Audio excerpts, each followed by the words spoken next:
determined to humiliate me.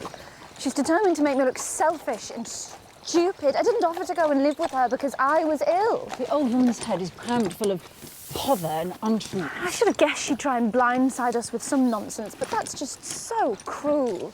And poor Mary's being used. She better knew where to look. That's my house. I own that house. She's only there because she was left a right to live in it by my father, and then she goes and humiliates me like this. And it's to your great credit you're not something lappened off, but at the same time, it's a great shame you can't do precisely that, because really... It's a man and a lady and a horse. Really, you ought to see it for... Well, you said it, the nonsense that it is. Well, I do, but other people won't. It's her they'll listen to, not me. Yes, well, then that's something we need to change, isn't it? Ah, Mrs. Washington. How do you do? Have you settled in? I think so. Thank you, Miss Walker. Good. Miss Lister and I are here to make an inventory of items to be taken over to Shipton Hall. Of course. Will only be an hour or so. Yes, Mum. Where's Eliza? Are you sure it's all right for us to be in here? Liza? Yeah. Do you want to see the Japanese room?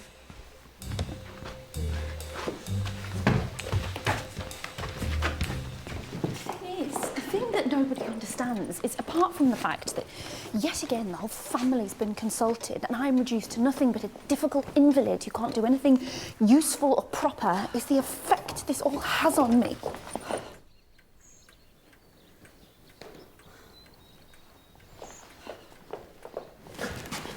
Hide. She said we were allowed in here. Hide. It's like I'd sabotage my own head with 1,000 angry thoughts that eat into my brain and then they won't go away. Well, that's because you're very sensitive and very thoughtful. She's been like a parent to you, and now she's lashing out, and it's hurtful, as well as shameful, especially when you've done so much for her in the past. You're not listening. Of course I'm listening. But it doesn't matter how much you try and rationalise it. It doesn't go away. It just goes round and round. I was so determined when we went there to make friends and rise above any unpleasantness. Which is such a big step, and to your immense credit. And the important thing is that in the heat of the moment, you kept your temper beautifully. And when she sees that her words and actions have no effect, and over time, even if they do in private, and I know that's another matter, then she'll be forced to behave more and more reasonably, and all of this will stop. The antidote to other people's nasty nonsense is to rise above it and keep busy. I've lived steadfastly by that tenet my whole life. Come here. The greatest thing that we can do in the time it takes her and all the rest to accept things as they are is to keep our dignity, keep our nerve, and keep busy.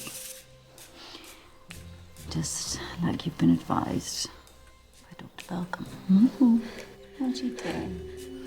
Trying to take your mind off things.